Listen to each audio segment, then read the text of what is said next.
What up, YouTube? It's Dave Medic 1. Got another video for you today. It's kind of a follow-up to a video I posted previously on the Meyerco knives kind of quality control issue that I had. Well, I had sent a Darrel DDR back to Meyerco.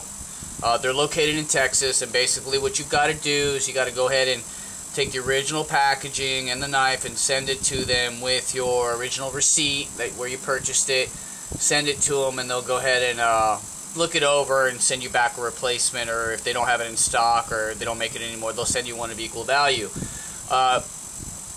First off, I want to say that I shipped it out. It took about a little over a month to get the knife back, maybe a month and a half to tell you the truth. There's no contact phone number to get a hold of them. You can email them. But there's no kind of confirmation or anything like that. The one thing they do require is when you send it out is that you A, insure it, and B, that you, what I did on my own is so they had to sign to receive it. That way they could actually, I have proof that they did receive my knife and everything was in order. So let's get, okay, I've got the knife back. My main issue with my initial DDR is there was up and down blade play. A lot of the finished stuff, there were scuffs on the thumb screw, on the thumb stud here, and on this hammer, and then the knife itself, the alignment or the centering was off. This is a replacement knife I got. One of the things that I found on both of the Meyercos, this one and the one I sent back, is that pulling this hammer pulling the flipper back is very hard to do. It's just almost nearly impossible.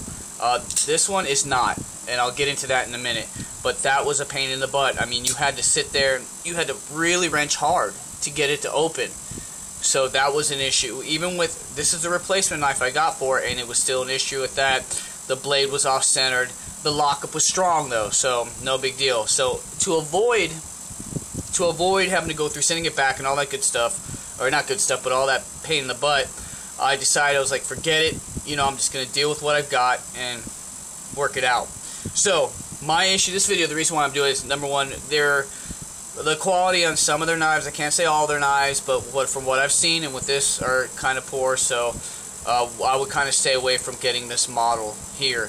I was able to fix it and actually make it into a really good working knife. I had to do a couple things, and this is mainly what this video is about. So you can see, it flips open like a champ.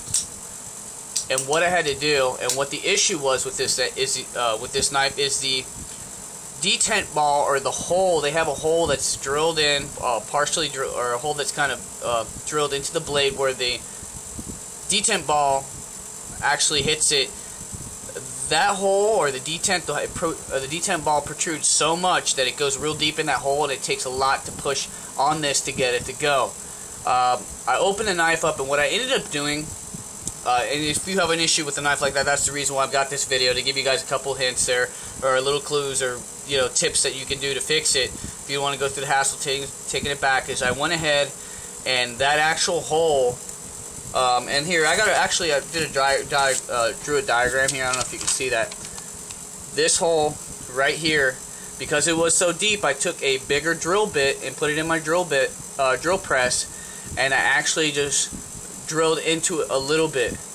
That way, instead of it being just a hole head there, it was kind of like beveled back a little bit. So if this was, let me see if I could draw this out for you real quick.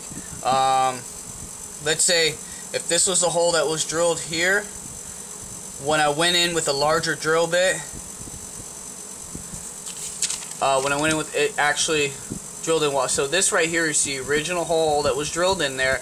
A larger drill bit kind of beveled this edge, which allowed a relief for the detent ball to disengage and actually lighten up on the action of the knife. So that's what I did to resolve that issue there. This knife also was extremely off-centered. It was to the right a bunch. What I ended up finding out is, looking at this pivot, the hole that was drilled in the pivot was off, and it was kind of leaning down in this angle, causing the blade to go this way. The pivot on this guy, the way they do it so that it stays in place so you can adjust it and the backside doesn't spin on you, is if you were looking at the pivot head on, like let's say that's the pivot, and excuse the crudeness of the drawing. And this is actually the back side of the pivot there. Right here they have these little triangle notches, so when they press this in there, it kind of forms grooves inside the G10 scale to hold it in place.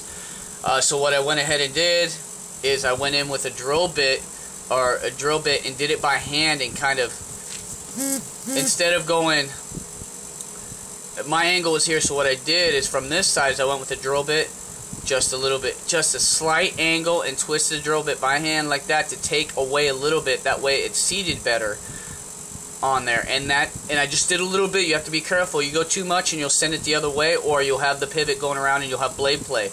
And I did it just a little bit, and it actually, it's not 100% centered, but it's a lot better than what it was. So that's what I ended up doing with that to fix that.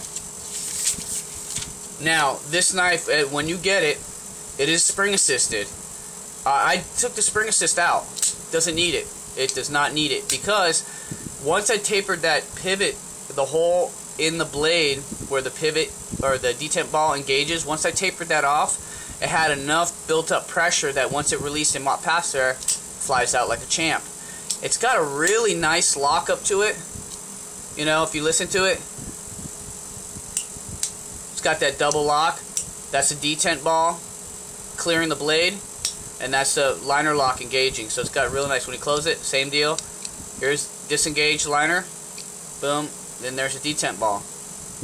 Now that flips wide open. Now this knife, I mean, look, I'm moving it up and down, so it's not like it's dancing around freely. It's got good tension. There's good tension in it. It's not moving, but the way the detent ball is now, no big deal, flips right open. So I took a knife, you know, I got it back. It still wasn't 100% to my liking, and by modifying it, doing those couple things, kind of thinking about what's going on with it and assessing what the issue is and getting a kind of a plan to how to fix it, I was able to make this into a really nice working knife. It's $20, $24, $25 knife, and you know, unfortunately, it should work just like how it is now. It should work that way from the factory, but unfortunately, it wasn't the case. I've given them plenty of chances. Well, you know, gave them a couple chances to get it right. And they still sent me back crap, so, you know, I got lemons, I made lemonade, pretty much. Another thing also, I did a custom backspacer on this. I got some G10, and it's now, if you can see here, see the backspacer, it's raised. It goes along the back here, because the normal backspacer sits flush, and I've had it raised, so now it adds a little bit more. It's more aesthetically pleasing as far as grip goes. In the reverse grip, yeah, I mean, it's definitely a nice added touch. But it really doesn't do too much for anything. It's mainly just to make it different than factory. So now I've got a pretty decent knife. Works beautifully. The centering is a little bit off, as you can see there. It's just a little bit that way, but I can live with that. Not a big deal at all. But the fact that now it flicks open like a champ. I mean, it's just no wrist flick needed or anything. Of course, that time, but perfect every time. I got other flippers. Let's do the Boker Pluses too. No effort needed there, no wrist flick or anything like that. I'll go with let's go with Bad Blood Fire Splitter. This one requires more effort. I really got to mush, sometimes even a wrist flick to get it to engage. So in this I can hardly feel anything with the detent ball. I mean, if I go here, you know, it's all the way here, and then there it finally kicks in. Oops, bumped the camera. This guy, I go, and it pops. I mean, it's not. It doesn't float in there. It flies in there. It just, boom, as you can see. So there you go, guys. Just another video update on my Meyerco dilemma, making lemonade out of lemons. So pretty easy to do. If you're just a little crafty, you can turn something. You know, I wasn't going to give up on it, and I'd rather have a fixed operating knife take time than sit there and play around with the mail and hoping that it finally they get it right. So there you go, guys. More videos to come. A lot of cool stuff coming in. I mean, I got a lot of cool stuff coming in. I got 18 ballast songs to review. I've got 3 tactical axes to review. I think 8 folders to review still for you guys. So a lot of cool stuff coming up, so stay tuned. Peace.